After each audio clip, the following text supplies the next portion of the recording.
apparemment, les chairs sont tellement dominées que les gens ont perdu la parole. Waouh! Ça, c'est exceptionnel, ça. Là, je crois vraiment que votre chair est vraiment dominée. Si vous êtes devenu muet, vous êtes tellement sage que vous parlez seulement au bon moment. Donc, la saison qui a commencé depuis le mois de septembre, c'est dominer la chair. Ok. Ça, c'était important qu'après avoir enfanté, puisque nous sommes sortis de la saison, l'enfantement des nouvelles choses, qui était en relation avec le fait de pouvoir enfanter tout ce que Dieu a mis en nous. Cet esprit nous a conduit à maintenant apprendre à dominer la chair, parce que quand nous allons travailler pour le Seigneur, servir Dieu, nous avons besoin d'être vraiment remplis du Saint-Esprit, et nous avons besoin d'être spirituels, et non charnels. Donc, ce soir, je vais entamer un thème qui est un thème tellement facile, simple, un thème dont la Bible parle naturellement. Vous n'auriez même pas besoin de prédicateur pour ça. Mais c'est ce que le Seigneur a mis sur mon cœur. Toujours dans cette saison. Et tu vas dire à ton voisin le titre du message ce soir. Dis-lui déjà, retiens le titre. Pourquoi?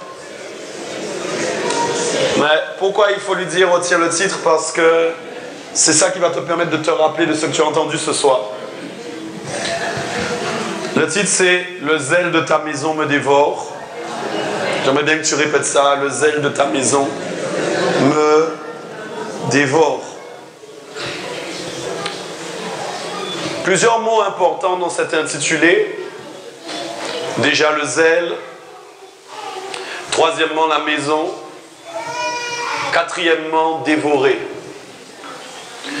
Nous avons parlé de zèle tous ces temps-ci. Vous vous rappelez?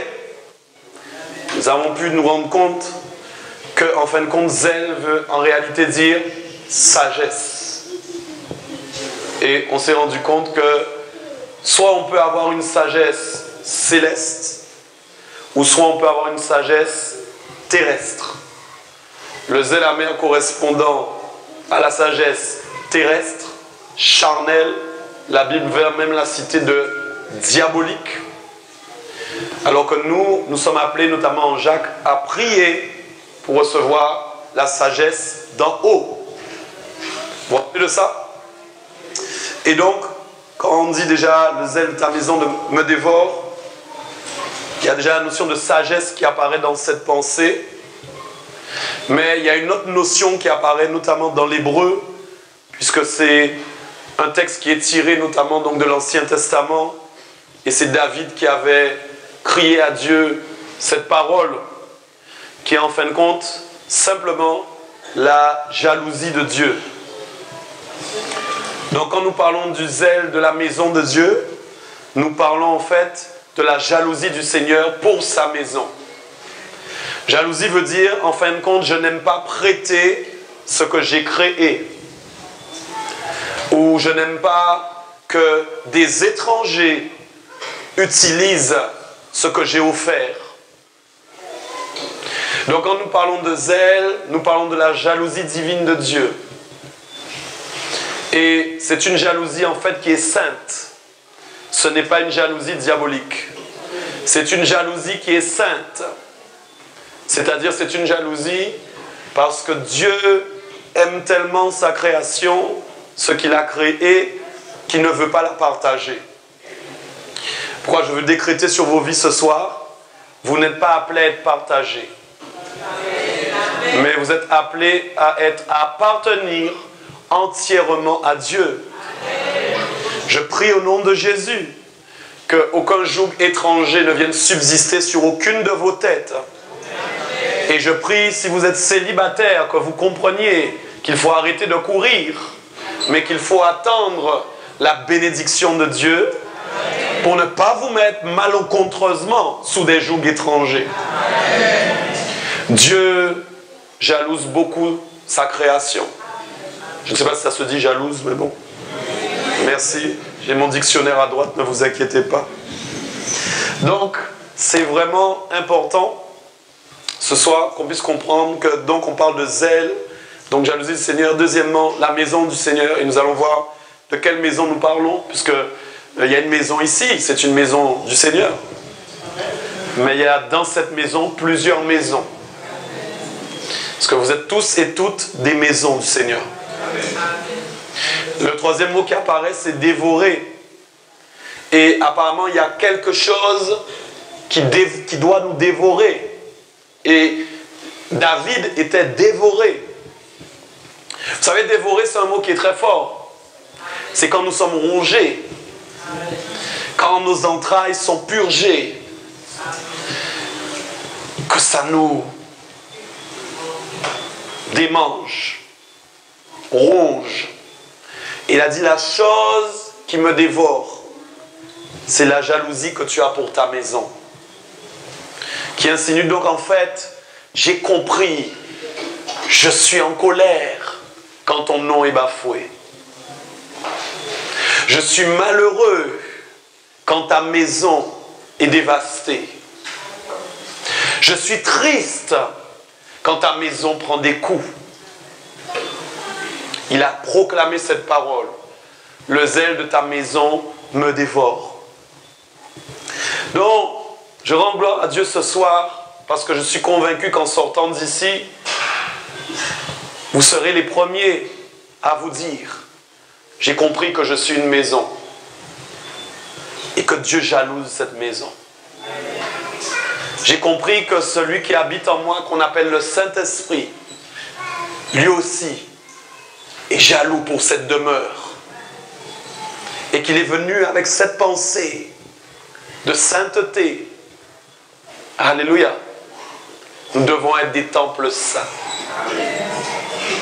Honorant le Seigneur tous les jours. Amen. Alléluia. Ok, donc je vais partager un premier texte avec vous. Je rends gloire à Dieu de ce qu'il va faire maintenant. Et je décrète vraiment un entendement puissant maintenant, une compréhension de la parole. Je soumets tout esprit qui ne confesse pas ton nom à l'autorité de Jésus-Christ maintenant. Je prie au nom de Jésus que le sang de Christ soit sur nous pour nous couvrir maintenant. Et je prie vraiment que rien ne s'oppose à ta parole. Qu'il y ait vraiment des cœurs fertiles, prêts à recevoir pour porter du fruit.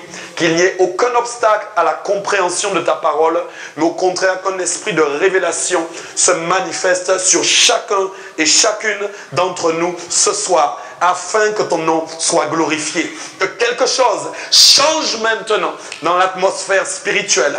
Que ta parole descende maintenant, comme tu l'as décidé, comme tu le veux, pour manifester un système de transformation divin. Père, nous déclarons que nous sommes tes enfants ce soir. Nous t'appartenons dans le nom de Jésus. Amen. Et nous acclamons la parole de Dieu. Amen. Alléluia. Ok. Donc, on va lire ensemble Marc 2, Marc chapitre 2, des versets 18 au verset 22. On va lire ensemble. Ok, donc à mon top, si on peut tous lire dans l'unité. 1, 2, 3. Les disciples de Jean et les pharisiens jeûnaient. Ils vinrent dire à Jésus, pourquoi les disciples de Jean et les pharisiens jeûnent-ils, tandis que tes disciples ne jeûnent point? Jésus leur répondit, les amis de l'époux peuvent-ils jeûner pendant que l'époux est avec eux? Aussi longtemps qu'ils ont avec eux l'époux, ils ne peuvent jeûner. Les jours viendront où l'époux leur sera enlevé et alors ils jeûneront en ce jour-là.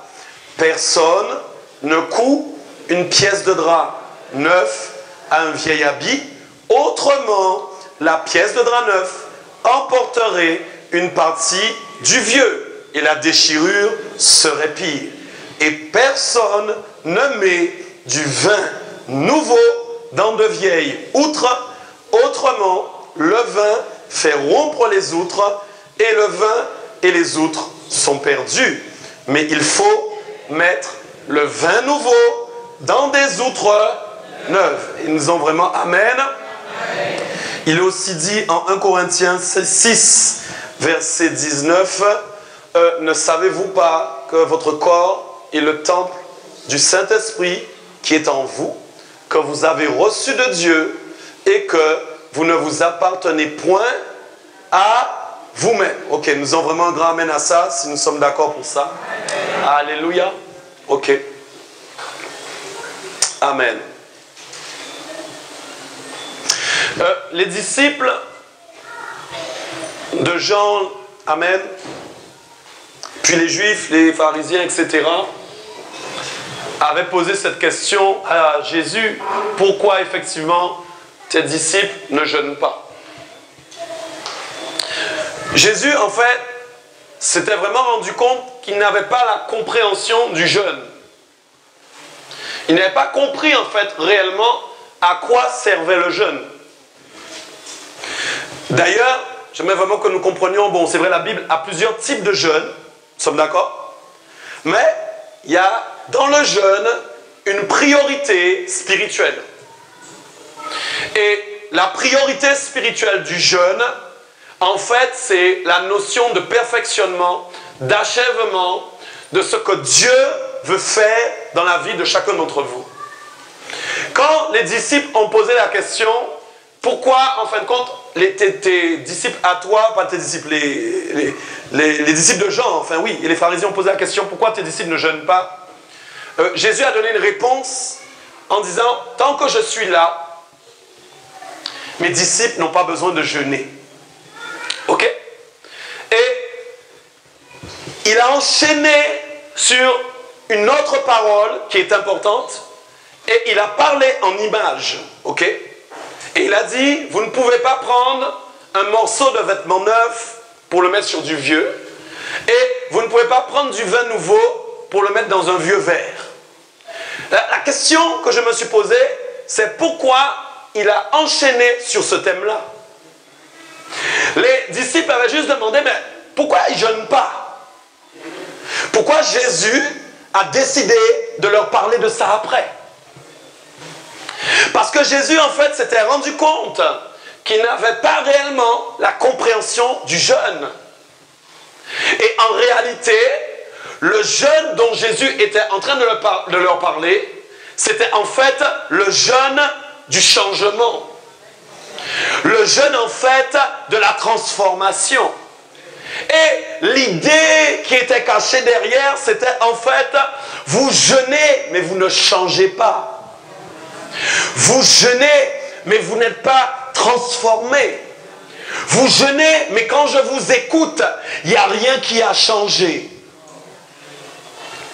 Donc Jésus leur a dit, écoutez, tant que moi je suis là, ils n'ont pas besoin de jeûner, parce que je les perfectionne moi-même. Étant présent avec eux, je suis en train de changer leur vie. Étant présent à leur côté, en train de les accompagner, je suis en train de leur donner les paroles de la vie. Ils n'ont pas besoin de jeûner.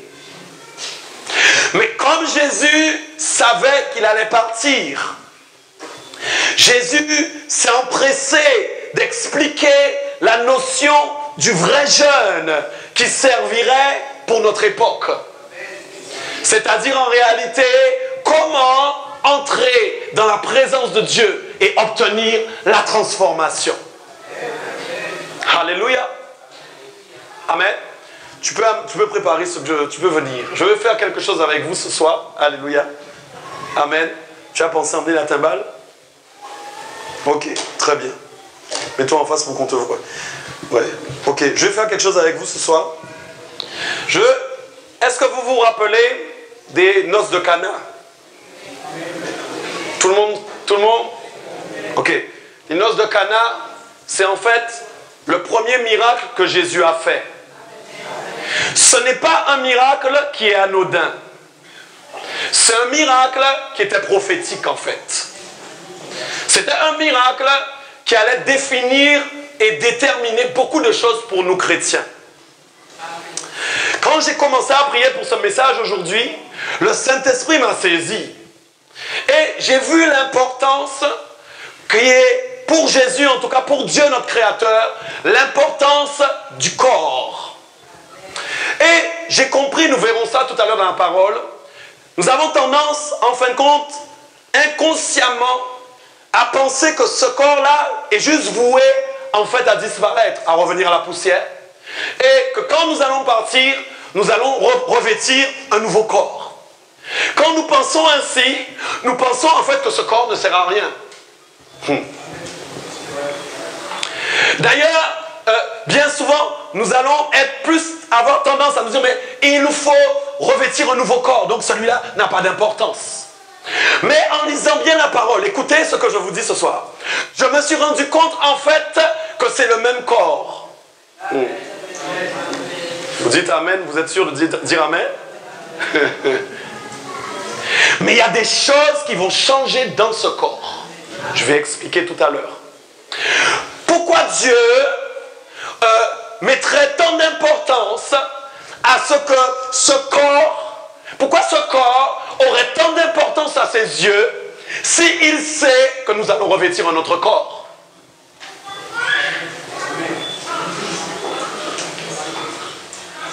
Je sais, les gens vont dire c'est un terrain dangereux ce que je suis en train de dire. Je vais arriver avec la parole tout à l'heure. Pourquoi pour Dieu ce corps est important? Quand Dieu a créé Adam et Ève, il a créé ce corps. Et qu'est-ce qu'il a dit? Qu'est-ce qu'il a dit? Il a créé l'homme comment?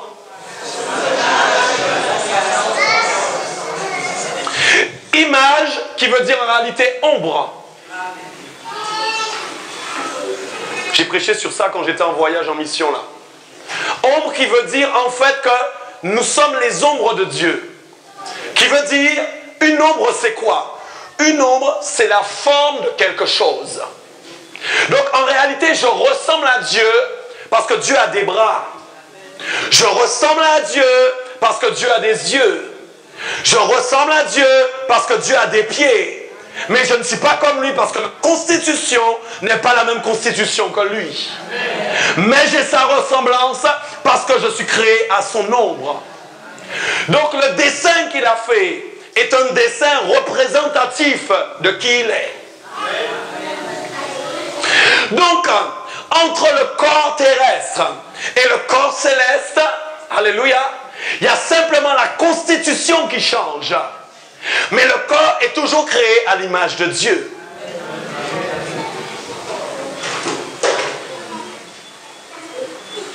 Est-ce que vous me comprenez? Donc, pourquoi Dieu met tant d'importance à dire « Vous êtes devenus le temple de Dieu ». Vous êtes devenus les temples du Saint-Esprit. Alléluia. Amen. Donc j'étais sur les noces de Cana. Je vais arriver sur ça tout à l'heure. Et donc, qu'est-ce que Jésus a fait? Jésus est arrivé dans un lieu. Il y avait une fête. Et qu'est-ce que les gens font quand ils font la fête? Ils servent du vin. Ils servent d'abord le meilleur vin. C'est ce que vous faites, non? J'espère que vous ne buvez pas trop. Les gens servent le... C'est un piège, ça, cette question-là. Et tout le monde a répondu. Tout le monde aura rendez-vous la semaine prochaine. Non, ça m'arrive de boire un verre de vin aussi. Il n'y a rien de grave là-dedans. Écoutez bien. Écoutez. Il est arrivé et il y avait plus de vin. Amen. Et il y a une image qui est très forte dans ce premier miracle qu'il a effectué. Il a pris des vases, 6 vases, qui étaient en fait des vases de purification. Vous savez, c'est extraordinaire la parole de Dieu. Il n'y a pas de hasard avec le Seigneur. Il a pris des vases qui étaient voués aux ablutions, à la purification. Et il y avait une différence très importante entre la constitution de ces vases et les autres vases. La Bible dit que ces vases étaient constitués de pierre.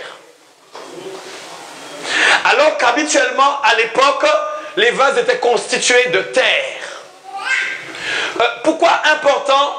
Parce que pour la purification, ils ne voulaient pas utiliser des vases de terre. Pourquoi? Parce que la terre n'est pas imperméable.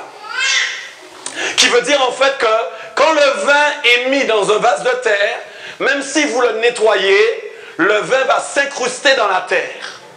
Et le risque, c'est qu'il y ait des infections si vous buvez, évidemment, le vin qui reste dans la terre. Vous me comprenez? Donc, ces vases de purification étaient en pierre et donc plus perméables que la terre. Ce qui permettait donc d'avoir une autre constitution. Retiens bien avec moi une autre constitution. Donc, Jésus a fait quoi? Écoutez, Jésus a pris 6 vases, qui étaient donc des vases de pierre. Et dans ces vases, il y avait quelque chose. Il y avait un reste de vin. Allô? Il y avait dans ces vases du vin. Et il a rajouté de l'eau. Le mélange de l'eau et du reste de vin a donné du vin nouveau. Pourquoi? Parce que l'eau est significative de la vie. Quand la Bible parle de l'eau, elle parle de la vie. Elle parle de fleuves d'eau vive. Vous me comprenez? Et donc, la vie est capable de ressusciter tout ce qui est mort. Donc, regardez bien, il a amené la vie dans l'eau, il a amené la vie dans le vin. Et le vin s'est transformé en vin nouveau. Mais dans quel type de vase? Dans quel type de vase? Dans des vases de purification. Il ne l'a pas fait dans des vases de terre, mais il l'a fait dans des vases de pierre. Maintenant j'arrive. Quand les disciples ont demandé pourquoi tes disciples ne jeûnent pas, et qu'il a enchaîné, voilà, je vais vous expliquer ce soir pourquoi Dieu tient tant à votre corps. La Bible dit, voici, toutes choses sont passées maintenant. Toutes choses sont devenues nouvelles. Ça, c'est ça que nous proclamons. Okay? Le Saint-Esprit de Dieu est aussi un représentant de l'eau. Parce que quand l'Esprit de Dieu vient dans la vie de quelqu'un, il amène la vie. Il amène l'eau. Nous sommes d'accord? Et le sang qui a coulé est représentatif de la résurrection, c'est-à-dire de la mort qui a été vaincue à la croix.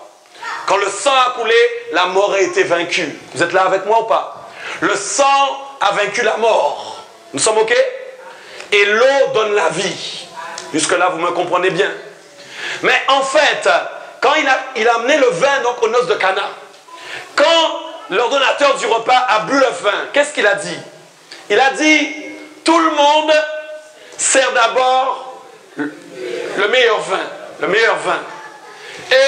Mais toi, tu l'as gardé pour la fin.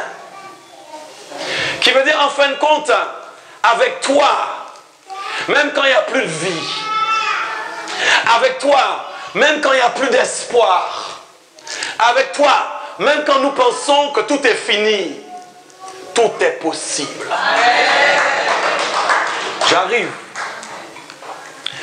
Donc, les vases étaient là, et nous sommes des vases, mes amis. Nous sommes des temples du Saint-Esprit. Et, désolé, hein, je te fais un peu tenir ça. Et il y a quelque chose de fabuleux, c'est que le Jésus dont nous parlons, qui a dit, quand je ne serai pas là, vous allez jeûner, il nous parlait à nous. Pourquoi Dieu a besoin que nous jeûnions?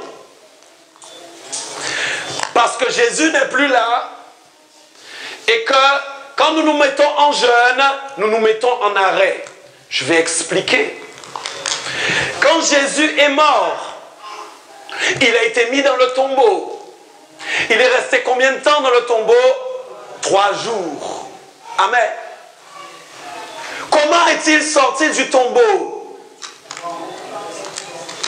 Comment?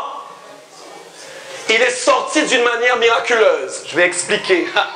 Pourquoi? Parce que son corps a subi un changement. Et que le corps glorieux a des capacités que le corps terrestre n'a pas. C'est pourquoi c'est important que nous comprenions ce soir. Ce corps-là, bof, n'est pas valable. Non, non, non, non, non, non, non, non, ce n'est pas vrai. En fait, c'est une erreur doctrinale. Ce corps a de l'importance. Quand il a été créé, il était parfait. Quand il a été créé dans le jardin, il était parfait. Ce qui a amené la corruption en lui, c'est le péché. Mais quand maintenant nous acceptons Christ, il y a annulation de corruption. Donc en fait, il ne peut pas recevoir encore l'éclat nouveau. Pourquoi? Parce que c'est juste un problème de destination. En réalité, ce corps est bon. Mais il a juste un problème de destination. Il ne peut pas aller à certains endroits. Écoutez ce que je vous dis. Vous voyez une fusée et un avion. Ce sont deux choses qui volent. Mais elles ont un changement de constitution. L'avion ne peut pas aller dans l'espace. Mais la fusée peut aller dans l'espace. Pourtant, ils volent tous les deux. Et que ce soit dans l'espace ou que ce soit dans le ciel, il y a des hommes dedans.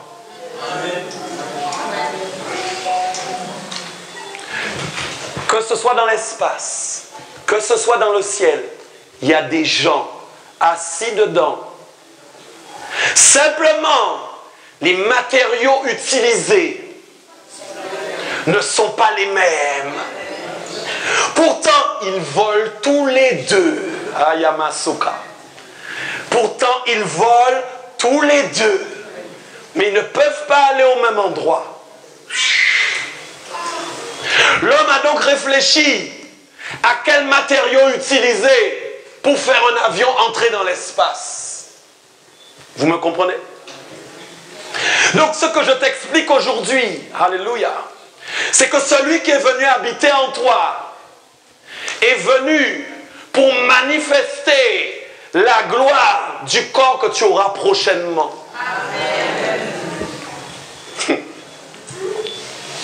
Ce corps, en fin de compte, qui est l'image de Dieu, vous verrez bibliquement tout à l'heure, ce corps qui est l'image de Dieu, même quand il deviendra un corps céleste, restera image de Dieu. Amen. Ne croyez pas que quand il y aura la transformation, des ailes vont apparaître, 4 pieds vont apparaître, ou 6 pieds vont apparaître. Nous avons été créés à l'image de Dieu. J'arrive. Donc j'ai dit, il a pris les vases de pierre. Pourquoi? Parce qu'il fallait que le vin nouveau méritait un vase de pierre. Le vin nouveau ne méritait pas un vase de terre. Le Saint-Esprit mérite un vase de pierre. Il ne mérite pas un vase de terre. Maintenant, je vais expliquer. Alléluia. Il a dit, vous ne pouvez pas mettre du vin nouveau dans un vieux verre. Pourquoi?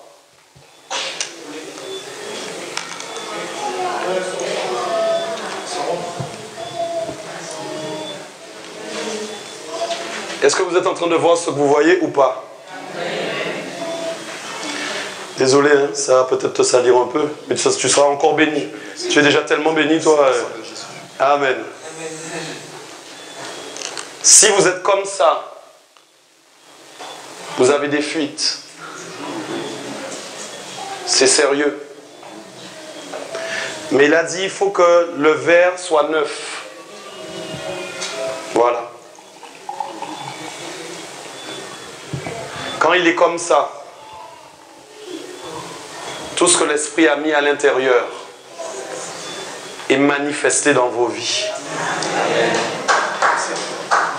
Est-ce que vous comprenez ça? Écoutez bien. Merci beaucoup. Alléluia. Sois béni. Jésus, écoutez, Jésus-Christ a été transfiguré. La transfiguration de Christ, en réalité, n'a rien d'exceptionnel. Nous serions étonnés de savoir que nous aussi, nous pouvons être transfigurés. La transfiguration que Christ a subie, c'était en fait il était tellement en osmose avec l'Esprit de Dieu que la manifestation, écoutez bien ce que je vous dis, de la constitution du corps céleste, un moment s'est manifesté sur son corps terrestre. Amen. Je ne sais pas si on est en train de se comprendre ce soir. Il était tellement dans l'esprit que des choses qui appartiennent au corps céleste sont venues sur son corps terrestre. C'est pourquoi ça n'a pas continué. Écoutez, sinon il serait resté transfiguré pendant toute sa vie. Mais il ne pouvait pas, parce que l'éclat qui était sur lui ne peut pas rester sur la terre. C'est dans le ciel seulement que ça reste. Est-ce que vous me comprenez ce soir? Je veux parler de ton corps. Je veux parler de ta maison. Et que ce soir, nous comprenions que plus jamais nous allons faire n'importe quoi. Que même si dans le passé, nous avons fait des erreurs, aujourd'hui, vous ne les ferez plus. Ce corps a de l'importance. C'est pourquoi il s'appelle Temple du Saint-Esprit. Dieu n'aurait pas perdu son temps à l'appeler Temple. J'ai pas fini. Quand Jésus est venu en Jean 2, 13, 22, la Pâque des Juifs était proche et Jésus était monté à Jérusalem. Et puis la Bible dit qu'il avait trouvé dans le temple des vendeurs de bœufs, puis de brebis, puis de pigeons, et des changeurs qui étaient assis. Et il avait pris des cordes, il avait fait des fouets. Et qu'est-ce qu'il a fait? Il les chassa tous du temple, ainsi que les brebis et les bœufs. Il dispersa la monnaie des changeurs. Et il renversa les tables.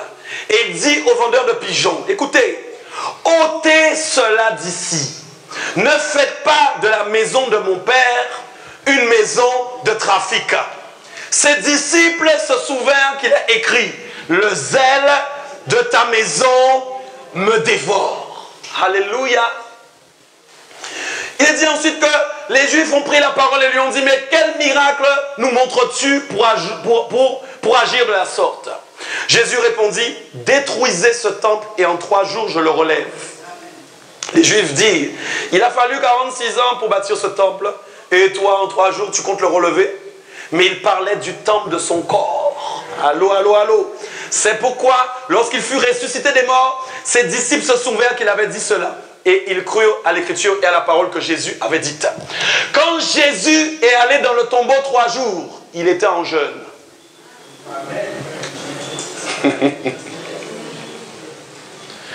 Il ne pouvait pas parler. Il ne pouvait pas manger. Il ne pouvait pas boire.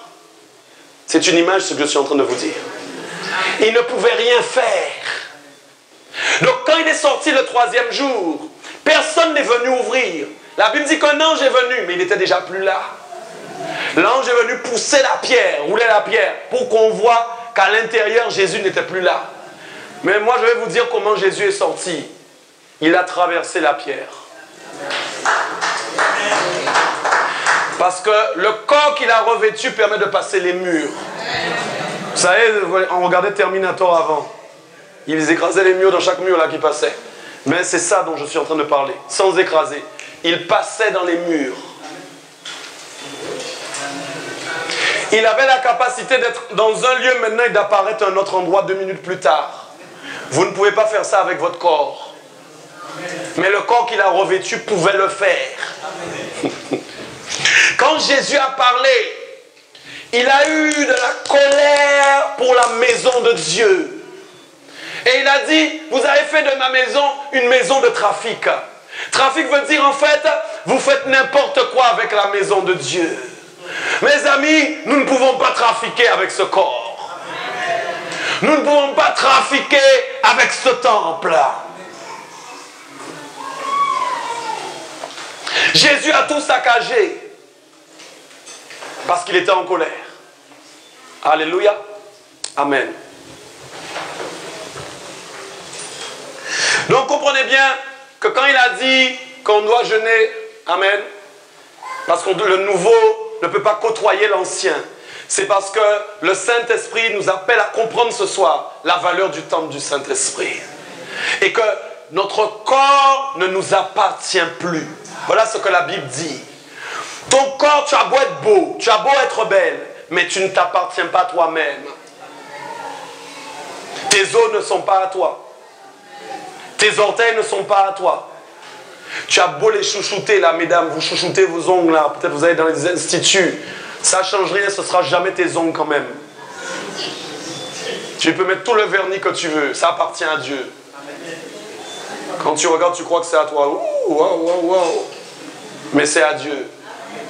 C'est comme moi quand je me coupe les cheveux. Waouh, waouh, waouh. Mais c'est à Dieu. Tu ne t'appartiens pas toi-même. Tu appartiens à Dieu. C'est ainsi. Donc vous ne pouvez pas faire n'importe quoi. Alléluia. Donc je veux voir quelque chose avec vous. Alléluia. La Bible dit l'Éternel porte le nom de jaloux. Il est un Dieu jaloux.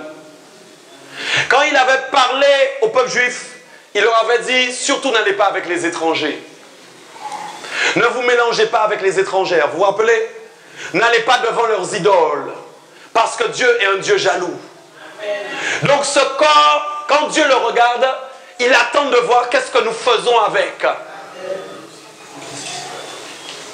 En réalité, qu'est-ce que nous entreprenons de faire avec ce corps?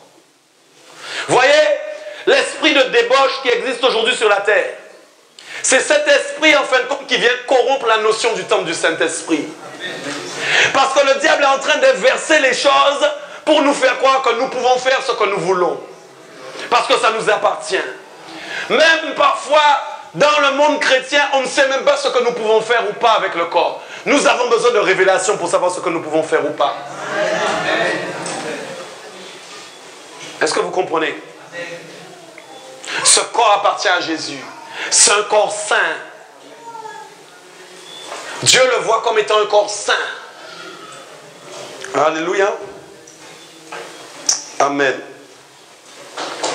Donc, il y a trois notions dont je veux vous parler ce soir qui sont essentielles pour moi par rapport à ce corps et notre façon d'honorer le Saint-Esprit et le Seigneur. Amen.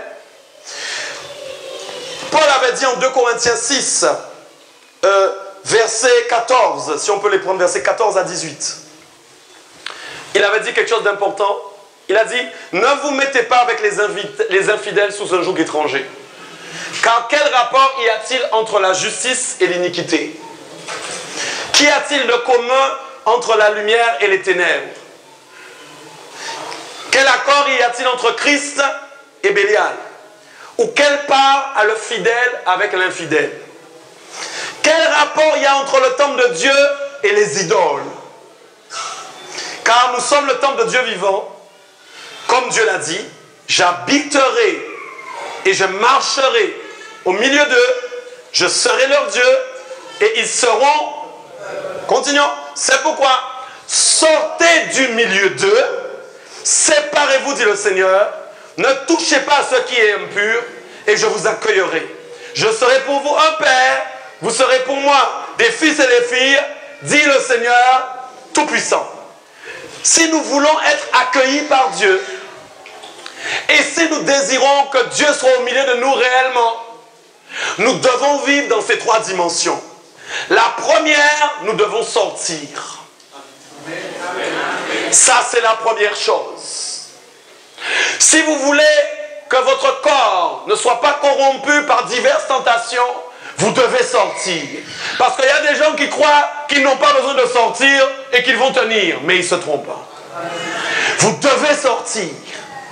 Deuxièmement, il va dire quoi? Vous devez vous séparer.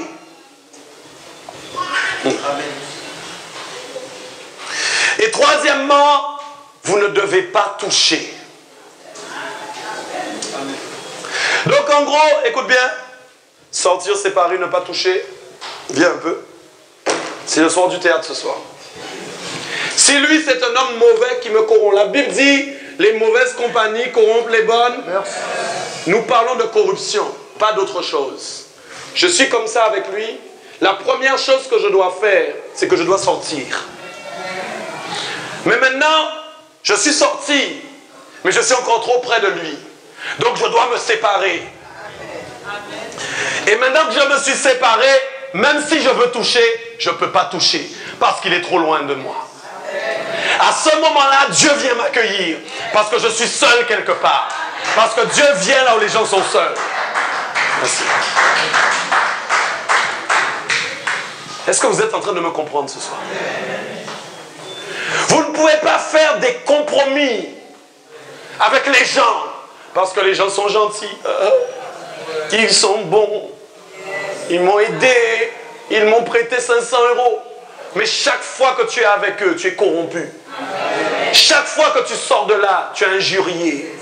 Chaque fois que tu es parti de là, tu as eu des pensées impures. Chaque fois que tu es sorti de là, il y avait des blagues sous la ceinture. Ce que tu ne sais pas, c'est que c'est le temple du Saint-Esprit qui est corrompu à cet instant. Le temple du Saint-Esprit mérite d'être dans les lieux où c'est saint.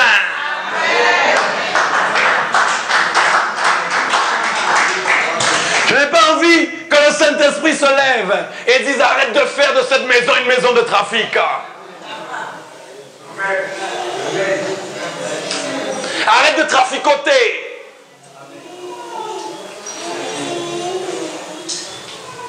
Il mérite la sainteté.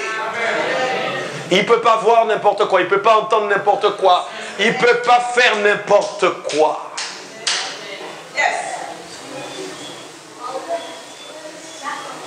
Voyez, nous sommes en train de briser des doctrines. Ce corps n'est pas important. C'est le corps qui revient à la poussière. Bon, nous avons revêtu le corps céleste. Non, non, non, non, non. Il est important. Je n'ai pas encore fini de donner bien ce là où je dois arriver. Regardez bien. 1 Corinthiens 3, 16, 17 dit maintenant, ne savez-vous pas que vous êtes le temple de Dieu et que l'Esprit de Dieu habite en vous? C'est une véritable question. Comment Paul a osé poser cette question? En gros, il parlait à l'église, mais il avait l'air de dire, mais en fait, ils n'ont toujours pas compris. Ils ont le Saint-Esprit, mais ils n'ont pas compris en fait qu'ils sont le temple de Dieu.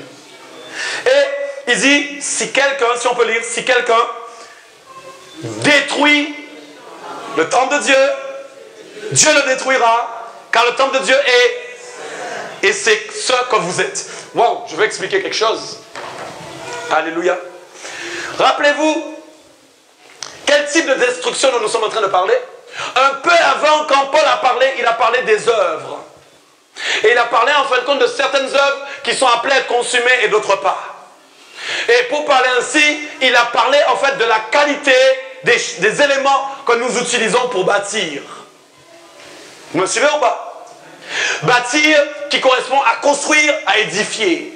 Parce qu'en réalité, je veux que tu comprennes ce soir que ce corps est appelé à être édifié. Ce corps est appelé à être bâti par le Seigneur. Et regardez bien, qu'est-ce que Paul a dit? Paul a dit maintenant, ils ont fondé sur Jésus-Christ. Et il a mis en garde, attention à comment vous allez bâtir sur le fondement principal qui est Jésus-Christ. Suivez-moi bien, suivez-moi bien. Donc, et suite à ça, il dit, si quelqu'un détruit le temple de Dieu. Donc, je me suis posé la question, je dis, mais Paul était en train de parler des œuvres, en train de parler de la qualité de la façon dont nous bâtissons. Et juste après, il a dit, si quelqu'un détruit. Si quelqu'un détruit. Et là, j'ai réfléchi, en fait, qu'il était en train de penser, en fait. Le Saint-Esprit me disait, le fondement principal, c'est Jésus-Christ de Nazareth. Et donc, il est lui-même, en tant que valeur, si nous devons lui donner une valeur, nous lui donnons la valeur de l'or. Ce qui est le plus précieux. Le métal le plus précieux sur la terre. Est-ce que nous sommes d'accord? Et donc, il était en train de me dire, mais écoute bien, le corps, il est en train de le bâtir. bâtir, il est en toi, par l'intermédiaire du Saint-Esprit. Et il vient faire une œuvre fabuleuse parce qu'il te prépare à revêtir un corps céleste. Mais ne crois pas qu'il commencera cette œuvre quand tu vas mourir. En fait, c'est une œuvre qu'il a commencée dès maintenant pour le moment de ta mort. Écoutez bien. Donc quand il a commencé et qu'il a dit, j'ai bâti sur le fondement qui s'appelle Jésus. Donc j'ai bâti avec de l'or. En fait, nous risquons de détruire le temple si nous ne bâtissons pas nous-mêmes avec de l'or. Et l'or se trouve dans un seul lieu, le lieu saint.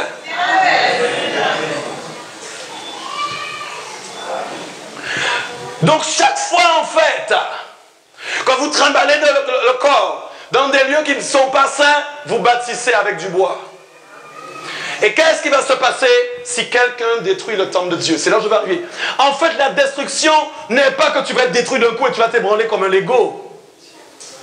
Non, il parle au moment de la mort. Quand il dit l'œuvre de chacun sera éprouvée, en fait, c'est la façon dont tu as bâti. Il parle du salut. C'est pourquoi il dit, si au moment où tu dois partir, quelqu'un détruit le temple de Dieu, Dieu va le détruire. Parce que le temple de Dieu est saint. Et c'est ce que vous êtes. Dis à ton voisin, c'est ce que tu es. C'est ce que tu es. Est-ce que quelqu'un me comprend ce soir?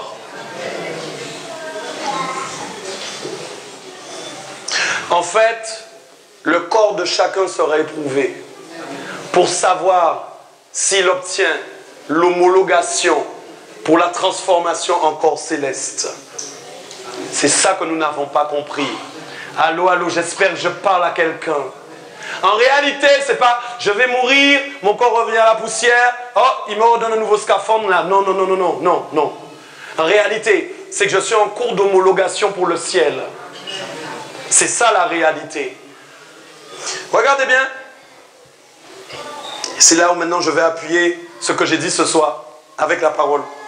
1 Corinthiens 15, 39 à 49. 1 Corinthiens 15, verset 39 à 49. Ok. Regardez bien, il dit d'abord. Toute chair n'est pas la même chair. S'il vous plaît, c'est important. Suivons. En gros, il y a des différentes chairs. La chair d'un chien n'est pas comme ta chair. La chair d'un crocodile n'est pas comme ta chair. Donc il dit, toute chair n'est pas la même chair. Mais il va dire, mais autre est la chair des hommes, autre celle des quadrupèdes, autre celle des oiseaux et autre celle des poissons, pour bien nous faire comprendre que la chair de l'homme est très différenciée par Dieu dans son esprit. Et il va dire, il y a aussi des corps célestes et des corps terrestres. Mais c'est là où ça devient intéressant. Yamasokolosha. Mais il va dire, mais écoutez, lisons, mais autre est l'éclat des corps célestes, autre celui. Vous voyez, c'est ça que j'aime. En fait, il a dit d'abord, il y a des corps célestes, il y a des corps terrestres. Et si on s'arrête là, on pense qu'il y a deux corps totalement différents qui sont là à disposition. Mais regardez la suite. Il va enchaîner. En fait, il y a un éclat pour le corps céleste et il y a un éclat pour le corps terrestre. Ensuite, il va bien préciser ce qu'il est en train de dire. Autre est l'éclat du soleil, autre est l'éclat de la lune. Mais regardez bien quelque chose. La lune et le soleil ne sont pas tous les deux ronds. Peuple de Dieu. La lune et le soleil sont identiques. Qu'est-ce qui change? Leur éclat.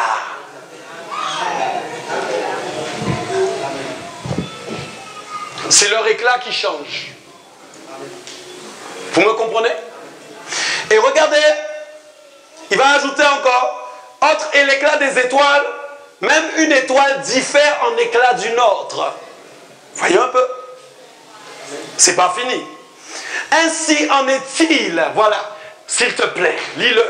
Ainsi en est-il de la résurrection des morts. Le corps est semé corruptible. Maintenant je parle. Le corps est semé corruptible. Il quoi? Il quoi? Il quoi? Incorruptible. S'il ressuscite, c'est qu'il existait déjà. C'est pas un corps qui a été créé ailleurs. C'est le même corps. S'il vous plaît. Hein? Écoute-moi. Le corps ressuscite. Il n'a pas dit j'ai été chercher un autre corps. Je prends le même. Et je le ressuscite. Je prends le même corps et j'en fais quelque chose d'autre. Et donc, il va entrer maintenant dans les dimensions. J'ai oublié de vous dire, pendant qu'on était à louange, on a mis des nouvelles chaussures dans mes pieds. Et c'est sérieux. Ça, c'est une parenthèse. C'est sérieux. Les gens ne comprennent pas de quoi je parle. Je suis ailleurs. Alléluia. Bon, ceux qui comprendront, comprendront.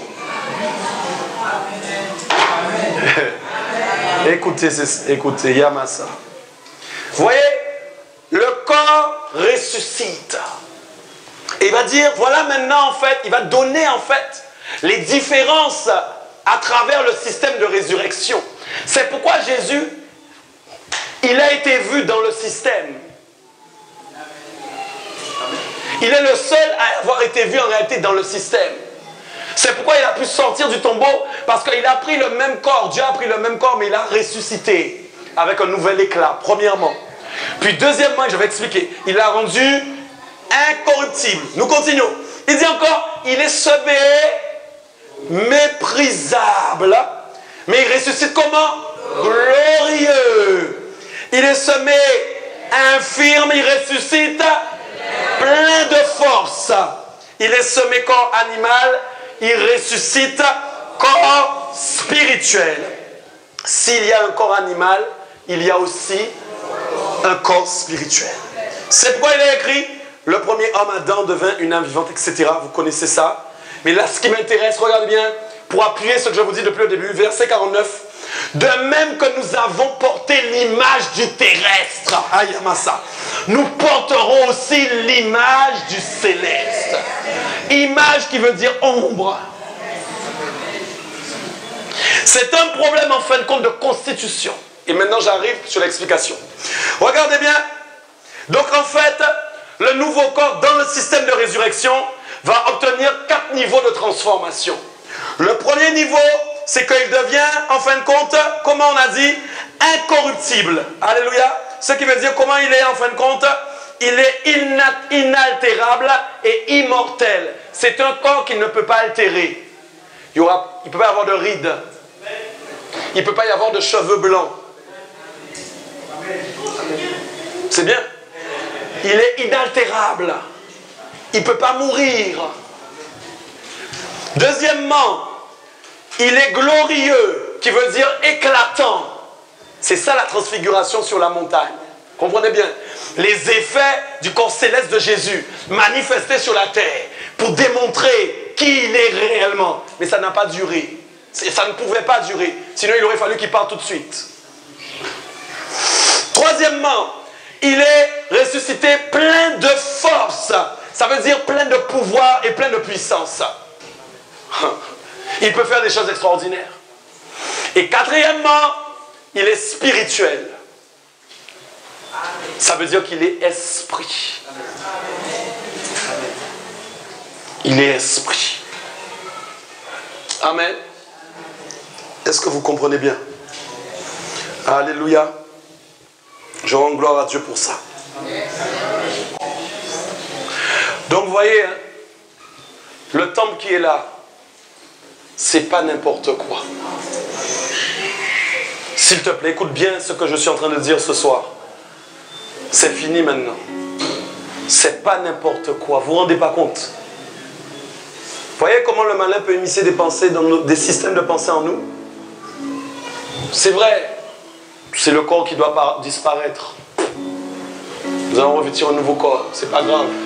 Mais c'est pas ça en réalité. C'est pas vrai. C'est un corps qui va juste subir une transformation. Ce qu'on appelle la résurrection.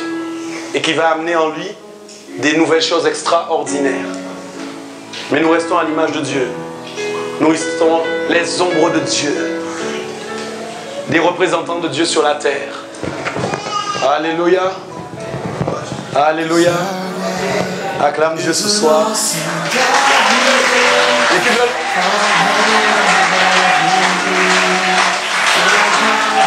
Alléluia. Amen. Je rends gloire à Dieu pour ta vie.